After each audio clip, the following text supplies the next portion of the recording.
So I got a trick for you if you're trying to increase your pitching velocity. And this is a trick that all the pros do, and you're gonna instantly gain some pitching velocity if you do this. And it's very instinctual, in fact. But before we get to that, if you're all about trying to increase your pitching velocity, go ahead and give me that thumbs up. If you're good where you're at and you're not trying to gain any more velocity, go ahead and give me that thumbs down. No matter what you do, go ahead and click that subscribe button, then hit that notification bell right next to it. Let me know that you subscribed in the comments below, and then ask me any questions that you may have. Now, what is this pitching trick that I'm talking about that's gonna help you increase your pitching velocity?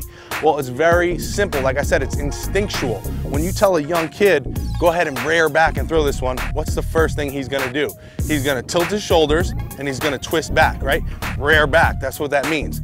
And in fact, that works. Why does that work? We talk about pitching velocity or the pitching delivery, at least the way I speak of it, being linear energy and rotational energy, because I'm driving away from this rubber, and then I'm also rotating. So we've got two types of energy, right?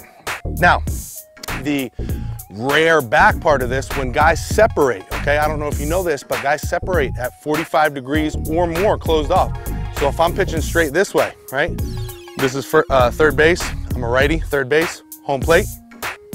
And when I separate my hands, 45 degrees would be right about here.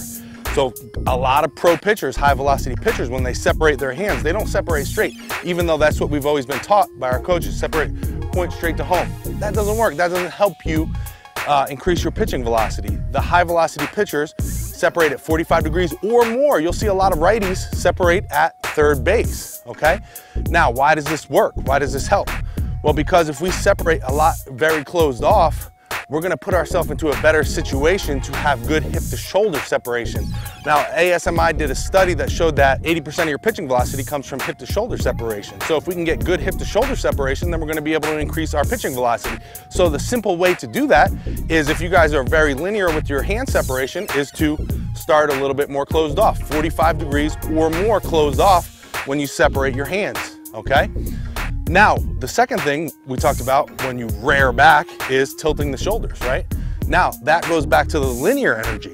So we're driving, then we're rotating, and then we finish linear again, right?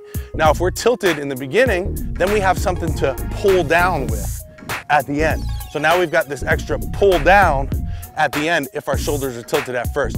You'll see a lot of pitchers when they're pitching, that shoulder comes down and their arm gets up. Their arm slot is in line with their shoulder angle, okay?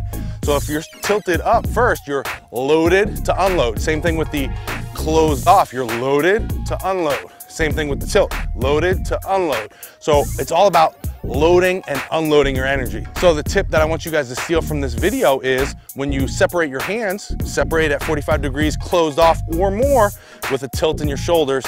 And this is gonna help you get more rotational energy, more linear energy. And as a result, you're gonna increase your pitching velocity. Thanks for watching, guys. I'll see you in the comments below.